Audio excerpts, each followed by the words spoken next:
All right, so today we're going to dive deep into this story I saw. It's about this guy named Gam Mubes. Mhm.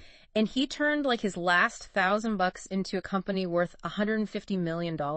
Wow. Yeah, 150 million in just 4 years. That's It's incredible. crazy, right? Yeah. And it's all detailed in this video on YouTube from this channel called Starter Story. It's actually titled The Underdog. He turned his last $1,000 into $150. Well, it's not all about the money, though, right? That's definitely attention grabbing. But Gam's story, Yeah. it's like a masterclass in resilience. Right. And really understanding the customer and how that can be a superpower and how to adapt when, like, things just aren't going your way. But Yeah. they can, we can all learn from that, even if we're not, shooting for millions. Totally. And what's interesting is he didn't come from money. Like, he grew up in Paris. His family wasn't well off. Mm-hmm. And even with a university education, it was hard to, find a good job. Yeah. He even got rejected from McDonald's. Oh. Can you imagine? Yeah. I mean, it's fascinating how those early struggles seem to have really just, fueled his entrepreneurial spirit. Yeah. It's almost like those rejections lit a fire under him to kind of break free from that traditional path and, create something on his own. Yeah. Yeah, and so that's what he did. He and his father started this t-shirt company. Okay. But plot twist, Oh. it totally failed. Oh, no. Yeah. Yeah, I mean, the failing business was tough, but I think what hit even harder was the impact it had on his relationship with his father. Yeah. Gam took it really hard, and, it taught him a tough but really valuable lesson about taking responsibility for your actions, even when it's painful. Right. It's so easy to blame circumstances or other people, but when you own your mistakes, that's when you grow. Exactly. So after the whole t-shirt thing flamed out, he got a job at a lead generation agency. Okay. And this is where he really started learning about sales and marketing like a mad scientist, figuring out what makes people tick. Right. It was like boot camp for understanding customer needs and figuring out solutions that could work on a big scale. Mm-hmm. Like, this period was so important for him. You could almost see all the dots connecting between what he learned there and the success he had later. Totally. But Gam wasn't content just working for someone else. Right. He wanted to build his own thing, like a software company that could make a real impact. Okay. So he comes up with this idea, and it's what's called a blue ocean strategy. Oh, yeah. So a blue ocean that's a huge uncharted market with no competition. Right. You're basically creating something totally new. Right. It's a bold move, but it can be risky, as Gam found out. Yeah. So his big blue ocean idea gets totally shut down by LinkedIn. Why? I know they had one little code change and his whole vision just evaporated. Wow. Yeah. And on top of that, his savings were gone. His girlfriend at the time was doubting him. Oof. Talk about hitting rock bottom. Yeah, a lot of people would have just given up at that point, especially with all that pressure to just get a real job. Mm-hmm. But Gam, he was not giving up.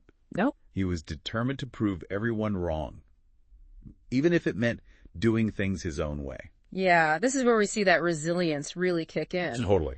So this brings us to the birth of Lemlist. Okay. But hold on, because this time he goes with a totally different approach, a red ocean strategy.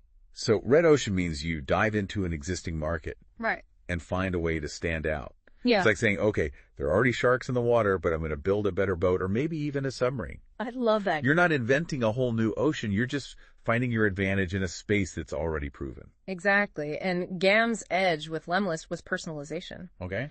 He saw that a lot of sales tools out there lacked that human touch, Yeah.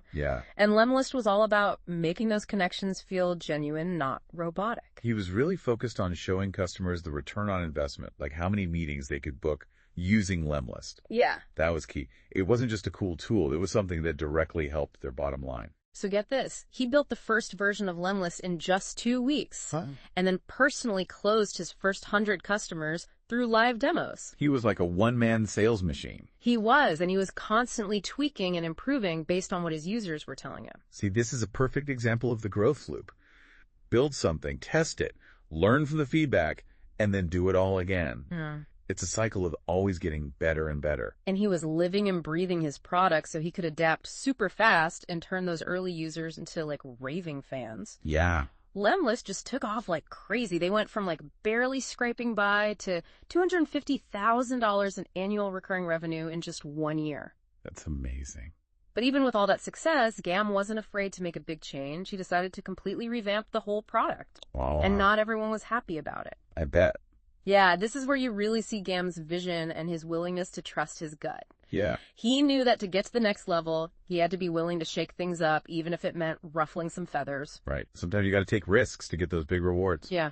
And oh boy, did the rewards come rolling in. They did. Yeah, the redesign just supercharged user engagement. People were loving the new Lemlist. Oh, son. But just when things were settling and plot twist, they hit a huge growth plateau at $10 million in revenue. Oh, no. And two of his co-founders decided to leave. Oh, man. Oh, Talk about hitting a wall at 100 miles an hour. I know, right? And then on top of that, Gam was suddenly dealing with all these technical challenges that he hadn't faced before. Yeah. It would have been so easy to just crumble under that pressure. But, remember what we were saying about resilience? Yeah, it was a make or break moment. For sure. He was basically forced to step outside his comfort zone and tackle these tech issues, all while dealing with the emotional fallout of his partners leaving. He admitted it was a really lonely time, pushing himself to the absolute limit, but his belief in Lemlist and his vision never went away. He knew there was still so much more to do. Yeah. So he's facing these tech challenges, missing his co-founders. Right. And then he decides to rebuild the entire company's tech from scratch. Whoa. It's crazy, right? What a bold move.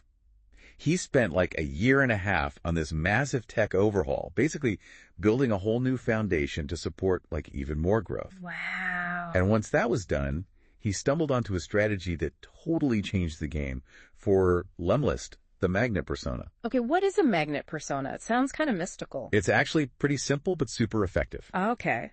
You imagine you have a magnet and you're trying to pick up paper clips. Mm-hmm. You can just wave it around randomly, but it's way better to target one big, heavy paper clip. Okay. Why? Because that big paper clip will attract a bunch of smaller ones. Oh, I see. It's all about leverage. So in business, the magnet persona is like that big paper clip, right? It's the type of customer that brings in a ton of other customers just like them. Exactly. Okay. It's like a trendsetter or influencer in your target market. Mm-hmm. Gam realized that by focusing on attracting these magnet personas, Lemlist could really take off. So for Lemlist, that magnet persona was sales reps, right? Bingo! Think about it. Lemlist was a tool to help businesses close more deals. Yeah. Who better to spread the word than the people on the front lines of sales? Right. If sales reps loved Lemlist, the marketing would basically take care of itself. It's like birds of a feather flock together. Exactly. Sales teams talk to each other, they share tips and tools, and they all want to use the best stuff out there. Yeah. And you know what? This strategy worked. Lemlist blew past that plateau and hit $30 million in annual recurring revenue. That's insane. It just goes to show how important it is to understand your audience, especially those influential magnet personas. Totally. But here's what I find really inspiring about Gams.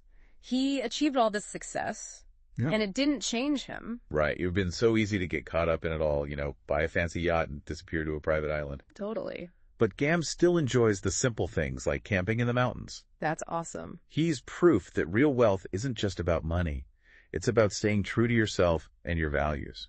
It's like that saying, money can't buy happiness. Exactly. Gam seems to have found that balance between success and staying grounded. And speaking of heartwarming moments, Oh, yeah. his relationship with his dad totally turned around after that whole t-shirt thing. I love that. Yeah. It's a great example of how things can come full circle. They reconnected, and Gam was able to give his parents financial security.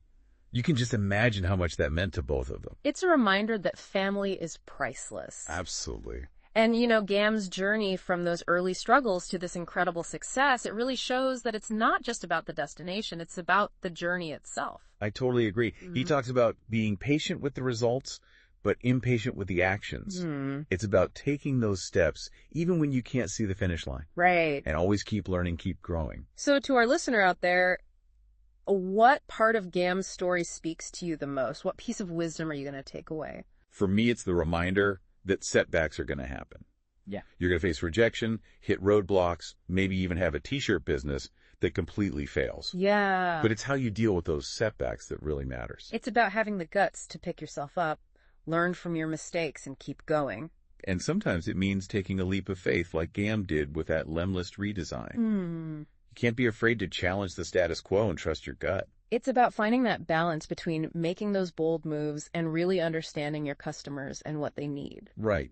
That's where the magnet persona comes in. It's about finding those key people who can spread your message and attract a whole bunch of loyal customers. And through it all, remember to stay grounded.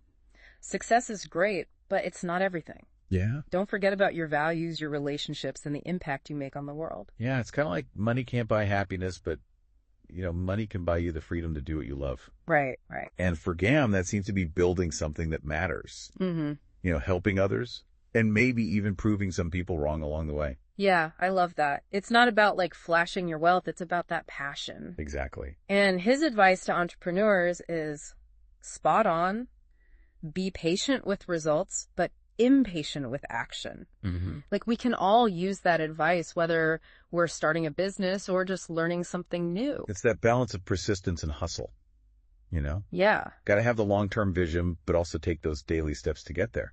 And he showed us that sometimes those steps mean starting over completely. Right. It takes courage. What really stood out to me was how he went for the red ocean strategy. We always hear about finding that blue ocean, where you're the only one. Right. But he found success by going into a crowded market and just doing something better. Yeah. It's a good reminder that you don't always have to reinvent the wheel. Right. Sometimes it's about taking something that works, Yeah. putting your own spin on it, finding that thing that makes you stand out.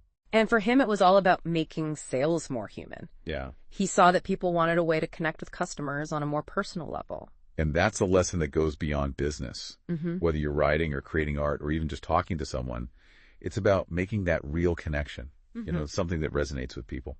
Totally. So as we wrap up this deep dive into Gam's story, I want to leave you with this: what's one small thing you can do today, inspired by Gam? One step, no matter how small, to get you closer to a goal you're passionate about. Remember, a journey of 1,000 miles starts with a single step. What will your first step be?